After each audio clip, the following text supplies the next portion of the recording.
बांगलादेशात आंदोलन पेटलं, इंटरनेट सेवा बंद, 300 जणांचा बळी, बांगलादेशच्या पंतप्रधान शेख हसीना यांचा राजीनामा, शेख हसीना देश सोडून भारतात आश्रयाला, या आणि अशा बातम्यांनी 5 ऑगस्टचा दिवस गाजला.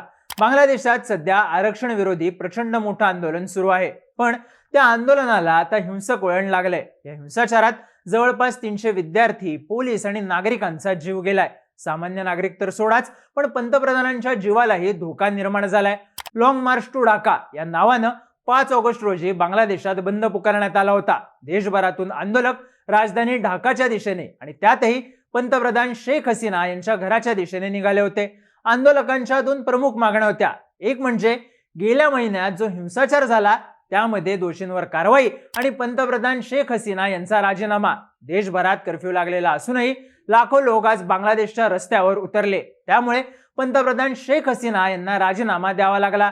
हसीना यांनी राजीनामा देऊनही आंदोलनाचा जोर कमी झाला नाही. वाढता हिंसाचार आणि पंतप्रधानांच्या घराच्या दिशेने निघालेला मोर्चा यामुळे आधी शेख हसीना यांना सुरक्षित ठिकाणी हलवण्यात आलं आणि तिथून त्यांनी भारतात आश्रय घेतलाय. पण आंदोलक अजूनही आंदोलनावर अडून आहेत. पण नक्की त्यांच्या मागण्या काय आहेत? हसीना बांगलादेश सोडून गेल्यावर आता बांगलादेशचा कारभार कोणाच्या हातात आहे? बांगलादेशच्या लष्कर प्रमुखांनी नक्की काय भूमिका घेतली? आणि सगळ्यात महत्त्वाचं म्हणजे हे आंदोलन कोणत्या कारणांमुळे सुरू आहे? पाहूयात या व्हिडिओतून. नमस्कार, मी चिन्मय आणि तुम्ही पाहताय बोलबिडू. मागच्या 2 महिन्यांपासून बांगलादेशात उफाळलेल्या वादाचं नेमकं कारण काय आहे ते आधी पाहूयात. तर बांगलादेश स्वतंत्र झाल्यापासून म्हणजेच 1971 पासून इथे आरक्षण कायमच कळीचा मुद्दा ठरलाय. आरक्षण रद्द करण्यासाठी बांगलादेशात अनेकदा मोठमोठी आंदोलनं झाली.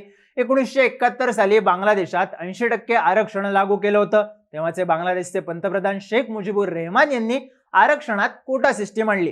त्यानुसार 40% आरक्षण स्वातंत्र्य सैनिकांच्या वंशजांना, 10% आरक्षण स्वातंत्र्य लढ्यातील पीडित महिलांना, तर 30% आरक्षण बांगलादेशातल्या विविध मागास जिल्ह्यांना देण्यात आलं होतं. तेव्हा मेरिटवर सरकारी नोकरी मिळवणाऱ्यांसाठी केवळ 20% कोटा उपलब्ध होता. यामुळे लोकांमध्ये आरक्षणाबाबत रोष होता. हे आरक्षण रद्द करण्यासाठी बांगलादेशात अनेकदा आंदोलनं झाली, पण प्रत्येक वेळी सरकारनं त्या वेळच्या परिस्थितीनुसार निर्णय घेतले आणि आरक्षणाच्या कोट्यात फेरबदल करण्यात आले. 2012 मध्ये बांगलादेशात 56% आरक्षण लागू केलं होतं, तर उर्वरित 44% आरक्षण मेरिटवाल्यांसाठी ठेवण्यात आलं.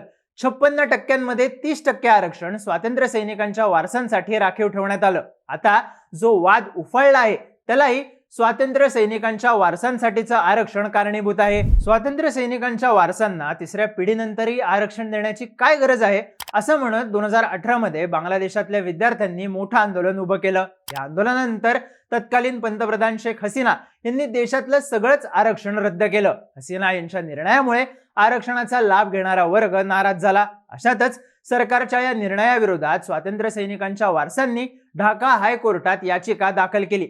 मागच्या 6 वर्षांपासून यावर सुनावणी सुरू होती. यानंतर 5 जून 2024 ला हायकोर्टानं बांगलादेश सरकारचा आरक्षण रद्द करण्याचा निर्णय चुकीचा असल्याचा निर्वाळा दिला. तसंच देशातलं आरक्षण पुन्हा लागू करण्याचे आदेश दिले. 2018 पूर्वी जसं आरक्षण लागू होतं तसंच आरक्षण पुन्हा लागू करावं असं न्यायालयानं निर्णयात म्हणलं. हायकोर्टाच्या याच निर्णयानंतर वादाची ठिणगी पडली आणि विद्यार्थी रस्त्यावर उतरले. दरम्यान सरकारनं हे आंदोलन चिरडण्याचा प्रयत्न केला. अनेक आंदोलनकर्त्यांना गजाआड करण्यात आलं. यानंतर या आंदोलनाला हिंसक वळण लागलं. हे आंदोलन आटोक्यात येत नसल्याचं पाहून बांगलादेशच्या सर्वोच्च न्यायालयानं हायकोर्टाचा निकाल रद्द बातल ठरवला. सुप्रीम कोर्टानं 56% आरक्षण घटवून 60% केलं. यात 5% राखीव जागा स्वातंत्र्य सैनिकांच्या वारसांसाठी, तर अल्पसंख्याक, तृतीयपंथी आणि दिव्यांगांसाठी 2% आरक्षणाची तरतूद केली. तर 93% नोकऱ्या गुणवत्तेच्या आधारे देण्यात याव्या असंही सुप्रीम कोर्टानं निकालात म्हणलं. सुप्रीम कोर्टाच्या निकालानंतर आंदोलनाची धग कमी होईल अशी आशा होती, मात्र तसं घडलं नाही. विद्यार्थ्यांचा जनक्षोभ कायम राहिला. 14 जुलैला शेख हसीना यांनी आंदोलनाबाबत केलेल्या वक्तव्यांनंतर हा रोष आणखी वाढला. आरक्षणाचा फायदा स्वातंत्र्य सैनिकांच्या नातवंडांना द्यायचा नाही, मग तो रझाकारांच्या नातवंडांना द्यायचा का, असं वक्तव्य त्यांनी केलं. शेख हसीना यांच्या या वक्तव्यानंतर आंदोलन अधिक हिंसक झालं. आंदोलनकर्त्यांनी पंतप्रधान शेख हसीना यांच्या राजीनाम्याची मागणी केली. या आंदोलनात आतापर्यंत तब्बल 11,000 आंदोलकांना अटक करण्यात आली, तर 300 पेक्षा अधिक लोक मृत्युमुखी पडले आहेत. पण आता बांगलादेशमध्ये काय स्थिती आहे? आरक्षणाला विरोध म्हणून सुरू झालेलं हे आंदोलन आता सरकार विरोधी आंदोलन बनलंय. त्यामुळेच शेख हसीना यांनी जीवाला धोका असल्याचं ओळखून बांगलादेशातून पलायन केलं आहे. स्टुडंट्स अगेन्स्ट डिस्क्रिमिनेशन ही संघटना या सगळ्या आंदोलनाच्या मागे आहे. त्यांनी अशी घोषणा केली आहे की बांगलादेशची सत्ता क्रांतिकारक विद्यार्थी आणि नागरिक यांच्याकडे सोपवली जावी. दुसरा कोणताही पर्याय स्वीकारला जाणार नाही.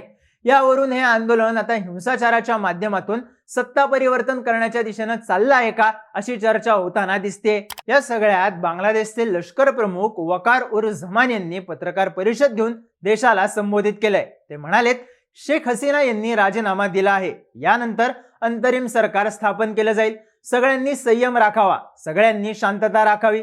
हिंसाचाराला देशात कोणतंही स्थान नाही. प्रत्येक हत्या आणि इतर गुन्हेगारी प्रकरणांचा गांभीर्याने विचार केला जाईल असा विश्वास लष्कर प्रमुखांनी व्यक्त केलाय. पण आंदोलनकर्ते विद्यार्थी त्यांना सत्ता मिळावी यावर ठाम आहेत. 5 ऑगस्टच्या आंदोलनाची स्थिती पाहिली तर सकाळी आंदोलनकर्त्यांनी विविध ठिकाणी एकत्र येत आंदोलन केलं.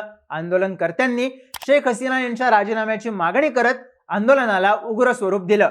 ठिकठिकाणी जाळपोळ आणि तोडफोडीच्या घटना घडल्या. दरम्यान सत्ताधारी आवामी पक्षाचे कार्यकर्ते आणि आंदोलनकर्त्यात झडप झाली. आंदोलनकर्त्यांवर नियंत्रण मिळवण्यासाठी पोलिसांनी अश्रुधुराच्या नळकांड्या आणि स्टेनगनद्वारे हल्ला केला. यात अनेक आंदोलनकर्ते जखमी झाले आहेत अशाही बातम्या येत आहेत. तसंच आंदोलनकर्त्यांनी बांगाबंधू मेमोरियल म्युझियमलाही आग लावली. याशिवाय आंदोलकांनी पंतप्रधान शेख हसीना यांच्या निवासस्थानात घुसून तोडफोड केली. आंदोलनकर्त्यांनी शेख हसीना यांचे वडील शेख मुजीबुर रहमान यांच्या पुतळ्याचीही तोडफोड केली. निवासस्थानातल्या महागड्या वस्तू चोरून नेल्या. गृहमंत्री असदुज्जमान खान कमाल यांच्या निवासस्थानावरही हल्ला करण्यात आला. इमारतीला आग लागल्यानं इथून अनेक तास धुराचे लोट निघत होते. दरम्यान काही आंदोलकांनी पंतप्रधानांच्या किचनमध्ये घुसून चिकन आणि इतर खाद्यपदार्थांवर तावही मारला.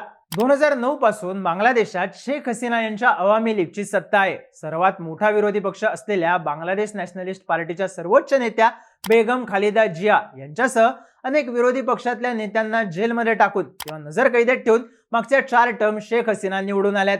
2 महिन्यांपूर्वीच त्यांनी निवडणूक जिंकली, पण यावेळीही विरोधी पक्षातले अनेक नेते जेलमध्येच होते. त्यामुळे गेली 15 वर्ष विरोधी पक्षांना बांगलादेशात आवाज नव्हता. म्हणून जेव्हा आरक्षण विरोधी आंदोलन सुरू झालं तेव्हा लगेच याला सरकार विरोधी आंदोलन म्हणून पाहिलं गेलं. तशाच पद्धतीने आंदोलन सुरूही होतं. अवामी लीग सोडून जवळपास सगळेच पक्ष या आंदोलनात सहभागी झाले होते. 5 ऑगस्टच्या आंदोलनात तर अवामी लीगचे सदस्यही सहभागी झाले असंही बोललं गेलं.